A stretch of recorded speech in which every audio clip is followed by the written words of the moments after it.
Hey everyone, this is Rayne, and I am here to bring you this month's collective full moon tarot reading for tomorrow's full moon in Taurus, happening on Saturday, October 31st, also known as Halloween, also known as Samhain.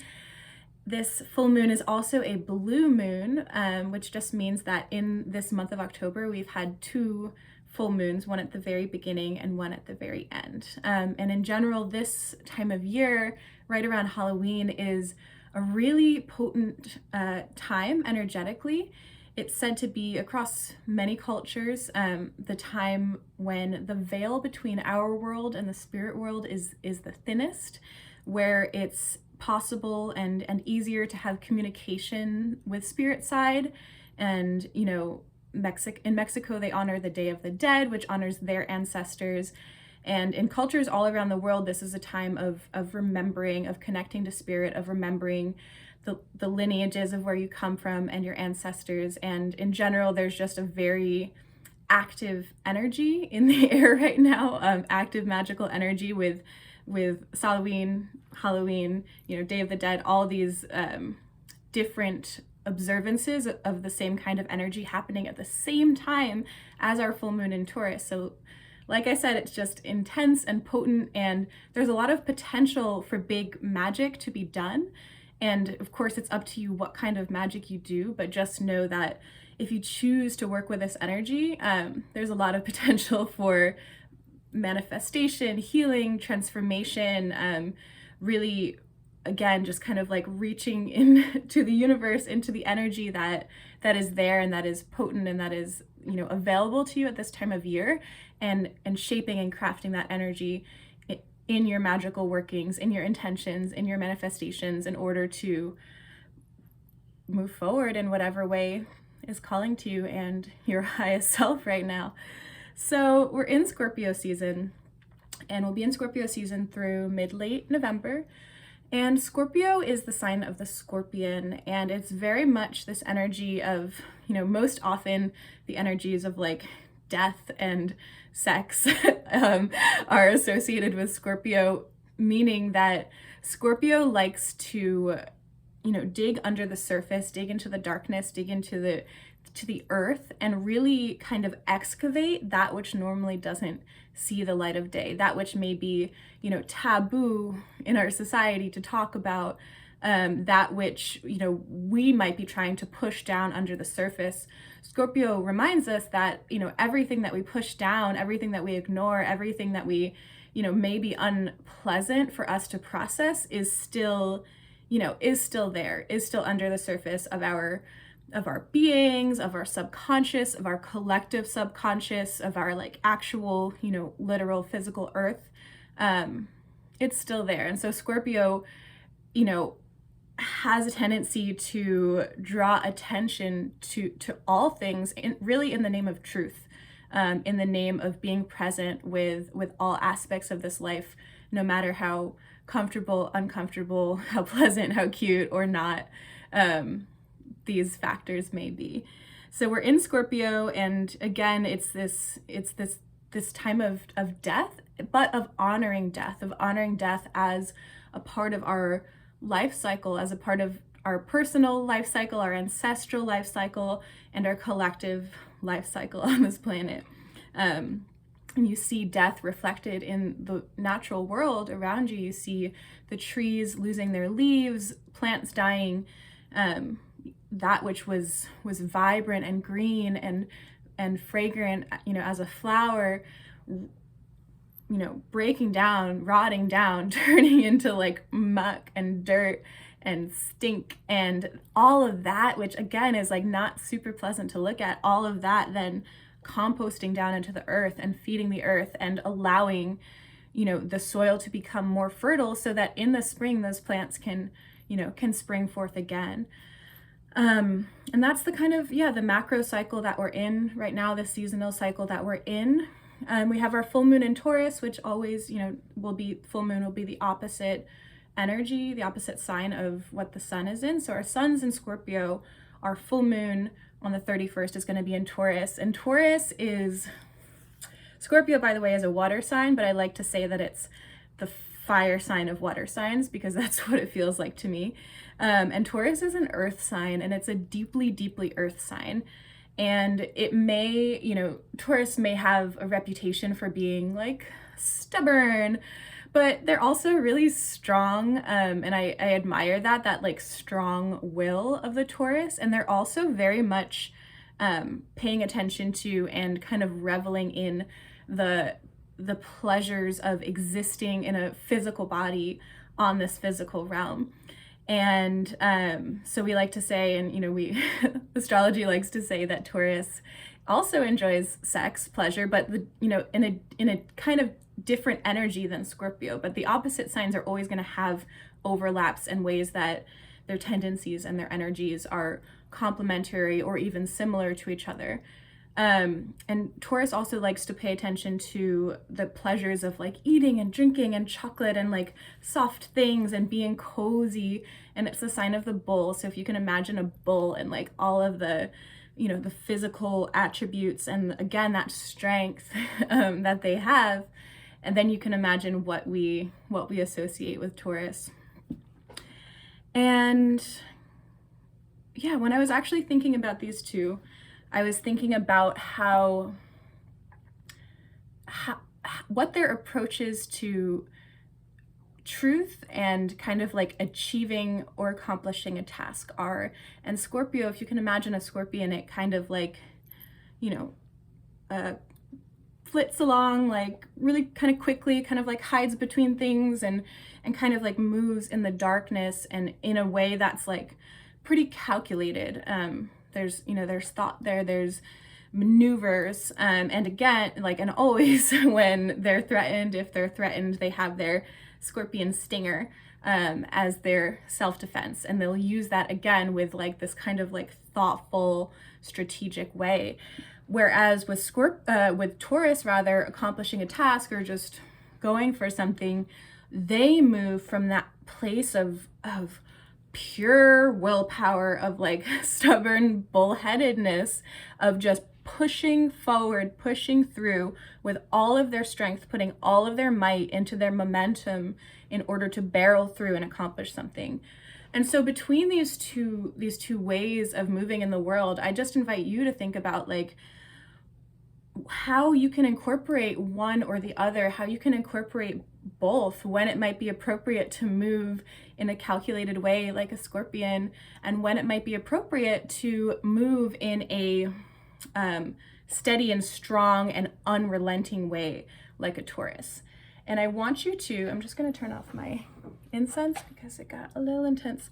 I want you to think about this also in terms of the election that's coming up. And I just, in these videos, I don't shy away from current events or politics, and I never will, because that's part of who I am and what's important to me. And I need to acknowledge that we are just a few days away from a very significant election, and there's really no guarantee of any kind of outcome, or even if there are, certain results, there's no guarantee that the law will be followed, that our constitution will be followed. So I want all of us to be getting spiritually and energetically prepared to show up in the face of whatever happens. And I can't predict what will happen, but what I can do is just implore you to be ready for anything, and to think about how you can exert your will into the world, and not in a way of doing anything bad or controlling, but in a way of advocating for and pushing for justice and righteousness, as we all have been for a long time, but especially this year, with all of our movements for Black Lives Matter and social justice movements happening and the protests and everything. So I just want you to think about like what you can do to spiritually and energetically prepare. And we are going to actually get into that a little bit in this reading today as well. All right. Oh, and I also wanted to mention that Election Day, Tuesday, November 3rd, is the day when Mercury goes direct. It's been in retrograde for a few weeks. And when Mercury turns direct, it's not like there's this sudden relief. There's usually like quite a bit of crunchiness that happens as Mercury's readjusting well, it doesn't, as we're adjusting to our perception of Mercury being in retrograde, there's some adjusting and some, it's not an easy transition always. So I just want you to be aware that, like, as far as results coming in from the election, as far as anything like that, like, it's all, it might be harder than it could be otherwise if this astrology wasn't happening at the time. So just like having patience, but steadfastness and determination as well. So we have 2 tarot cards and 1 oracle card we've pulled today. So for our first tarot card, the question is, what is going on under the surface that we are being invited to pay attention to? And again, this is a very scorpionic question. And so we actually got, I think you can see this. This is the Hermit in reverse.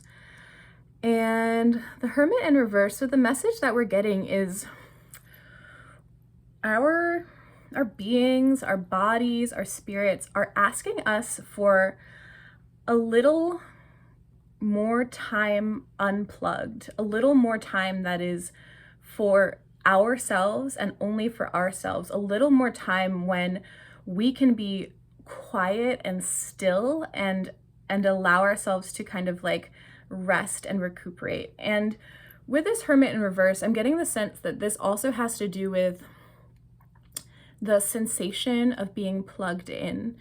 And the sensation of being plugged in, to me, it has to do with obviously the internet and social media, and the fact that we, during this pandemic have been, or at least I'll speak for myself, I have been reaching towards technology and reaching towards the internet even more so than I had been before, which was already, pretty significant in my life. And because it facilitates like social connection for me, and social connection is really important, and it's important for my health, and I think it's important for many people's health to have that sense of like being seen and witnessed and loved on and just like heard by another human. And there's a lot of value in that. So there's this, we have an ability and a tendency, a lot of us, to reach towards those connections via social media, via the technologies that we have. And there's also this sense of being plugged in to again, like online, to the current events happening in our world. Because of the internet, there's like this like instant, like, we can see a viral video of police brutality, or we can hear about, something that our Senate didn't do or did do. We can hear about all these things instantly. And I know for me, there's almost this like, if I'm not plugged in, if I'm not connected, then I won't know what injustices are happening in the world, or what global events are happening that I think, I need to know about. And I'm not saying that you shouldn't know about, and that you shouldn't be informed, and that you shouldn't, participate in trying again to help our world be a better place, but just that there's a certain type of fatigue that our beings are holding because of the way that we're plugged in and connected so much. And the other kind of being plugged in is, it is really any time that we're like interacting with anyone, like any time that we're interacting with anyone over the phone, in person, people we live with, people we love. There's an energetic connection, and there's like you are expending some of your chi, some of your life force energy. And that's not a bad thing. We use chi constantly, every day. But just that, again, like on some level, on a subconscious level, there's work that your body's doing. So the Hermit in reverse is showing up here for us today to remind us that in order to maintain balance, in order to maintain our sanity, and in order to be able to keep our cups full, as we're always trying to do, that we need to take some time for quiet and stillness. We need to take some time for quiet and stillness. And there is medicine there. There's medicine in doing nothing at all and allowing ourselves to rest. There's medicine in meditating and allowing your higher self and spirit to connect with you. and there's medicine in going on a solo walk to the top of a mountain and witnessing the absolute wonder of the natural world. And so I invite you to think about how you can bring in more stillness, more rest, more quiet. And again, like you can see, I gave an example that was about walking. And so there are different kinds of rest. If you were to go on that walk to the top of the mountain, like maybe if you didn't bring your phone at all, if you went alone, then that's a different kind of rest. You're resting your energy body, but allowing your physical body to move and to ground down and connect to nature. So there's different kinds of ways we can incorporate this depending on what's best for us. So our next question is, what can we do to bolster our physical and energetic strength at this time? What can we do to bolster our physical and energetic strength at this time? And funny enough, we actually got Son of Air, which is the equivalent of the Knight of Swords. And so this is actually a very, very active card in opposition to the Hermit. This is a card of motion, of movement, but really the suit of air, the suit of swords is all about it's about our mental energy, but it's also about our words and the way we communicate. If you think of air as this like fast moving thing that kind of circulates all around, you can think about our communication like that too, and our words like that too. So what I'm getting for this is like as a way to bolster ourselves. And again, this question came from a perspective of as we approach the election, like what do we need to know about that? So the message that we're getting here is that we are invited to think about how we can use our words as a weapon, if it were, how we can use our words as a tool for self-defense, how we can use our words as a tool in general, but we are invited to use our sharp minds, our clear and sharp minds, and our intentions and our determined words in order to be able to show up and fight back. And this can look like tens of thousands or millions of people making calls to their senators to demand a certain thing. This can look like people showing up in the streets and screaming, having their voices heard, having signs, moving with this determination and this sureness and this like sense of being carried by the wind, by being carried by what your cause is, knowing that it is necessary for you, that like this is your duty. Sharpening your sword, sharpening your spear, sharpening your mind, being alert, being aware, and keeping your eyes open. And another way I'm interpreting this for us today is that like it might also be good.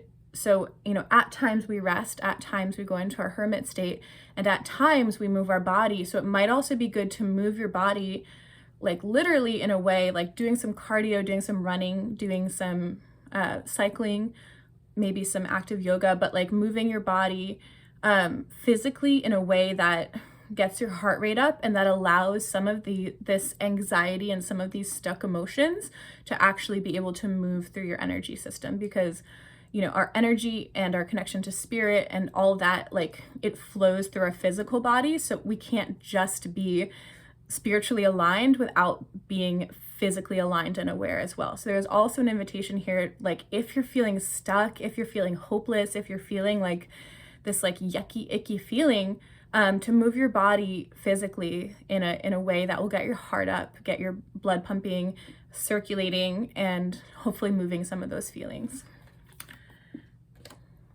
And our final card is an oracle card, and the question or the ask was a blessing for pleasure and joy. Just to remember that that's still important and available to us at this time. So a blessing for pleasure and joy. We got fire magic from the Everyday Witch Oracle deck. And this is a beautiful blessing for us at this time to remember that, we have our own fire inside of us, and that we are fully invited to stoke that fire, call up that fire, use it again for creation, for passion, for having like to boost our voices being heard, putting that fire behind it. And we are also invited to, you know, to literally work with the element of fire. You know, it's, you know, Halloween, Samhain, light some candles. If you live in a place where you can have a bonfire safely, please do that. And allow, and if not, you know, if not literal fire, see what kind of like warmth and creativity and kind of fiery energy that you can call in, and that you can work with for your own pleasure and joy. And that is all that I have for you from today. I hope that this reading served. I hope that you all have a safe and wonderful and magical and powerful Halloween and full moon and Samhain and all of these amazing energies that are happening right now. If you liked this reading, I'd love to hear from you in the comments below. And please stay safe also through Election Day. I love you. I care about you. Blessed full moon. Bye.